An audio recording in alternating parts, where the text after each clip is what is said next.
So, dear students, welcome again. And here we are discussing the writing work based questions of the short story Boli by K. Abbas from your class 10th Tulip series English by J.K. Bose. And in our previous 1 to 2 videos, we have discussed it. It is first two opinion based questions where you have to give your view or give your opinion about these two social issues. And then we have also discussed its two main characters. उनके जो character sketches हैं, that is Boli and Boli's parents. And now we have to discuss the character sketch of its another character of this very short story, that is Bishambar. तो अभी हम इसका character sketch देखेंगे कि बिशंबर जो था इसका रोल क्या था इस लेसन में और इसका जो कैरेक्टर था वो किस टाइप का बंदा था. तो बिशंबर के बारे में अगर हम देखेंगे, if we were asked to reflect over Bishambar Nath's character, we would be of the thinking that he is a man of unstability who wants to misuse the situation for money. तो अगर हमें बिशंबर नाथ के कैरेक्टर पे बात करने को कहा जाए कि आपने उसमें क्या ऑब्जर्व किया, क्या रिफ्लेक्ट किया, we would be of the thinking, हम ये सोचने पे मजबूर हो जाएंगे that he is a man of unstability. वो एक बिल्कुल एक अनस्टेबल, एक वोलाटाइल टाइप का बंदा है. इसके टेम्परीमेंट पे कोई भरोसा नहीं है कि वो कब क्या कर दे. Who wants to misuse the situation for money. क्योंकि जब हम देखते हैं कि शादी के टाइम पे जो ये सिचुएशन एक वहाँ पे डेवलप होती है, वो उस सिचुएशन को पैसे हासिल करने के लिए मिसयूज़ करना चाहता है, उसका गलत इस्तेमाल करना चाहता है. He is greedy. वो एक ग्रीडी कैरेक्टर साबित होता है, एक लालची इंसान. कैलस, जो इनसेंसिटिव हो, जिससे दूसरे की कोई फिक्र न हो. And witless kind of a person, और अकल से एक कोरा आदमी जो होता है, तो इस टाइप का वो बंदा है.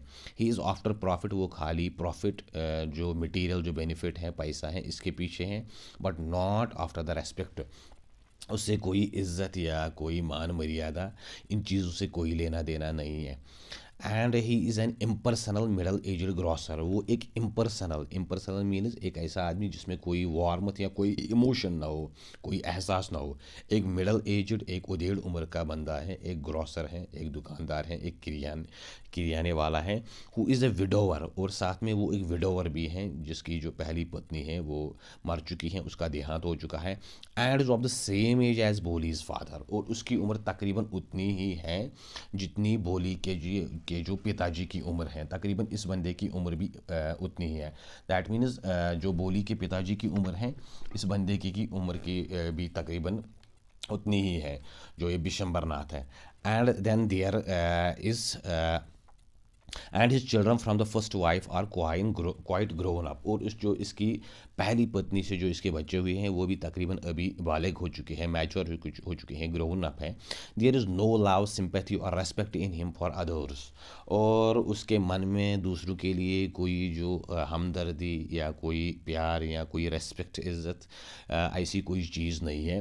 He also lips. और साथ में वो लंगड़ाता भी है वाइल वॉकिंग, जब वो चलता है, इसमें ये लिप भी हैं. When he is to be married. और जब उसकी शादी का जो टाइम आ जाता है, at first he does not demand for डोरी. तो पहले वो तो डोरी डिमांड नहीं करता, उसकी कोई ऐसी डिमांड नहीं होती. But when he comes to know that Bholi has got pock marks on her face. लेकिन जैसे ही उसको पता चलता है कि बोली के चेहरे पे ये जो चीचक के दाग हैं, जो निशान हैं, he thinks that it's the right occasion to blackmail the situation. तो उसको लगता है कि यही एक अच्छा मौका है, ओकेजन है, चांस है कि वो इस सिचुएशन को ब्लैकमेल कर दे. जो बोली के पिताजी हैं उसको फांस लिया जाए. Where he demands 5,000 rupees in the form of dowry.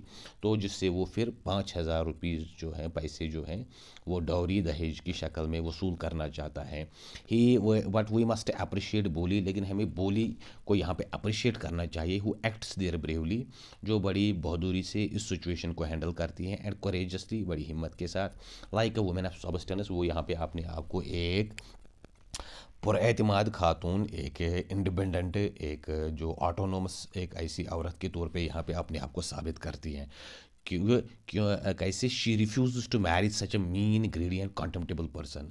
वो इस तरह से साबित करती हैं कि वो इस शादी से ही इनकार कर देती हैं कि ऐसे हकीर, लालची और ऐसे मीन, सस्ते आदमी के साथ वो शादी नहीं करना चाहती. चीप जो लोग होते हैं, तो इस तरीके के बंदे के साथ वो शादी नहीं करना चाहती. And throws the garland into the fire. और जो उसकी वो माला होती है, वो उसको उस आग में डाल देती है, हवन में डाल देती हैं. And in this way she sets A lesson for for Bishambar, और इस तरीके से वो बिशंबर को यहाँ पे एक सबक देती हैं, and the readers as well to learn, और रीडर्स के लिए भी एक मैसेज छोड़ जाती हैं, एक लेसन छोड़ जाती हैं, that the readers as well as to learn, जो रीडर्स यहाँ पे हैं जो ये स्टोरी पढ़ रहे हैं उनको भी ये चीज़ समझनी चाहिए कि जो ये भोली हैं ये क्यों शादी से इनकार कर देती हैं और इसके पीछे क्या रीज़न्स होते हैं, और हमें सोसाइटी में किन चीज़ों को फिर जो फॉलो करना चाहिए, या इससे सोसाइटी में क्या एक मैसेज जाती है, या हमें हमारे लिए क्या एक मैसेज ये छोड़ के जाती हैं ये जो शॉर्ट स्टोरी है। इसके बाद जो इसमें क्वेश्चन है ये इसका लास्ट जो राइटिंग वर्क बेस्ड क्वेश्चन था। Then there is discussion based question, इसमें डिस्कशन बेस्ड क्वेश्चन हैं।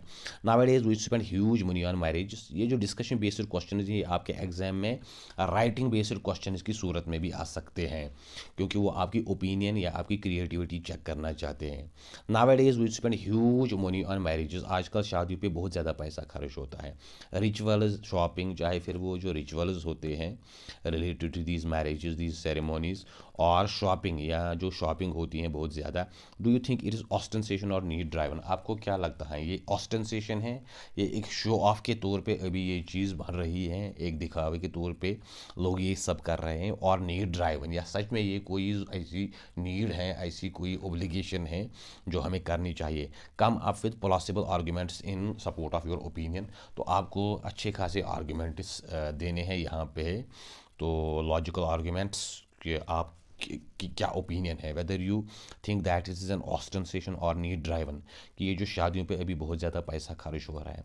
देखिए शादी जो मैरिज हैं वो तो हर ज़माने से ये चीज़ सेलिब्रेट होती आ रही हैं, तो ये कोई नई चीज़ तो है नहीं, लेकिन अभी जो चीज़ें इसमें रोज़ बरोज़ अगर हम अपनी सोसाइटी की बात करेंगे, जे की बात करेंगे, अभी इसमें जो नई चीज़ें दिन ब दिन आ रहे हैं, जो नए इसमें कुछ जो रस्म या कुछ और चीज़ें डेवलप हो रही हैं शॉपिंग रिलेटेड या जो रिचुअल्स रिलेटेड हैं, तो वो चीज़ें अभी एक ऑस्टेंटेशन, एक दिखावे के तौर पे अभी वो बन रही हैं, कि अगर मैं ऐसा ना करूं तो लोग कहेंगे कि ये बिल्कुल इसकी कोई हैसियत नहीं है। तो ये आपकी अपनी ओपिनियन है कि आप क्या व्यू देते हो, या आपकी क्या राय है, आपकी क्या सोच है इसके बारे में। तो ये क्वेश्चन जो है ये आपको अपने क्लास में अपने टीचर के साथ और जो आपके क्लासमेट्स हैं उनके साथ ये चीज़ डिस्कस करनी है, उनके साथ ये चीज़ आपको देखनी है, क्योंकि ये डिस्कशन बेस्ड क्वेश्चंस हैं।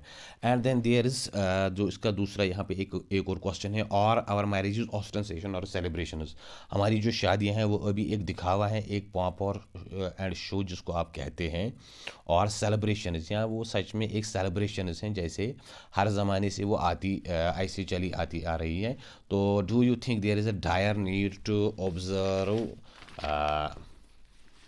ऑस्टेरिटी इन मैरिजेस, तो आपको क्या लगता है कि शादी के टाइम पे हमें ऑस्टेरिटी, जो एक किफ़ायत शारी होती है, जो एक कानात होती हैं, वो करनी चाहिए, हमें वो चीज़ फॉलो करनी चाहिए to observe austerity if somebody is going to be married, अगर किसी की शादी होने जा रही है तो हमें जो चाहे हमें ये चीज़ ज़रूरी करनी है, या हमें कोई केनात या कोई किफ़ायत शारी करनी है। How will you persuade your family to observe austerity if somebody is going to be married, तो आप अपनी फैमिली को कैसे इस चीज़ पे तैयार करोगे कि वो जो शादी हैं बड़े सिंपल, बड़े सादा तरीके से करे, अगर आपके घर में किसी की शादी हो रही है। देखिए अभी सोसाइटी में जो बहुत सारी और इश्यूज़ हैं, खासकर जो अनएम्प्लॉयमेंट है वो एक बहुत बड़ा इशू बनता जा रहा है, तो बेहतर है कि हम शादियों पे थोड़ी कनात करें, और वो जो पैसा जो हम यहाँ लगाते हैं वो किसी अच्छे बिज़नेस में या कहीं और इन्वेस्ट कर दे, ताकि कल को जो बंदा है जिसकी शादी हो रही है कम से कम एटलीस्ट वो अपनी फैमिली को फाइनेंशियली वो इंडिपेंडेंट रहे, और उनकी फैमिली के लिए कल कोई और मसला ना हो, या वही जो पैसा है वो एजुकेशन में या करियर में या किसी और चीज़ में इन्वेस्ट करे, जो फिर रिपे हो जाए, या जो फिर किसी और सूरत में हमें सपोर्ट कर सके। तो बेहतर है कि हम शादियों पे किफ़ायत शारी करें, कनात करें, क्योंकि अभी हर कोई तो वो रॉयल फैमिली से बिलोंग नहीं करता, और हर कोई शादी पे ज़्यादा जो उसकी हैसियत है वो सबकी बराबर नहीं है। तो हमें जो सोसाइटी की तरफ भी देखना चाहिए कि दूसरे लोगों की जो फाइनेंशियल कंडीशन है या उनकी जो हालत हैं वो क्या हैं, तो वो चीज़ भी हमें जहन में रखनी है। तो ये क्वेश्चन भी आप अपने टीचर के साथ डिस्कस करोगे कि आपकी क्या व्यू हैं इस बारे में कि शादी में हमें ऑस्टेरिटी थोड़ा कनात करनी चाहिए या नहीं करनी चाहिए। Then there is suggested reading. यहाँ पे फाइनली आपको ये चीज़ सजेस्ट कर रहा है, जो महाश्वेता देवी हैं, इंडियन इंग्लिश लिटरेचर में इसका एक अच्छा खासा नाम है, जो इंडियन राइटर्स हैं मॉडर्न टाइम्स के। तो इसकी जो शॉर्ट स्टोरीज़ हैं, जिनको फिर एक्चुअली इसने ये बंगाली में लिखी हैं और फिर इसको एक दूसरी जो एक फेमस राइटर हैं गायत्री चक्रवर्ती सुपैवाग, इसने फिर इनको ट्रांसलेट किया है। तो यहाँ पे जो ये सजेस्ट कर रहा है आपको कि आप इसकी शॉर्ट स्टोरीज़ पढ़ोगे, तो परहैप्स उनमें भी जो सोशल जो इश्यूज़ हैं, जैसे इस लेसन में हमने देखा बोली में, तो शायद उसमें तो मोस्ट प्रोबेबली इसकी जो शॉर्ट स्टोरीज़ हैं वो भी सोशल जो इश्यूज़ हैं उन पे बेस्ड होंगी और उनमें भी ये चीज़ें डिस्कस की गई होंगी।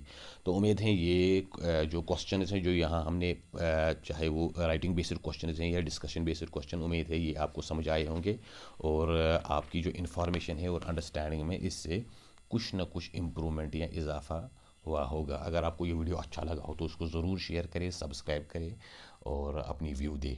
Wish you all the best and thank you.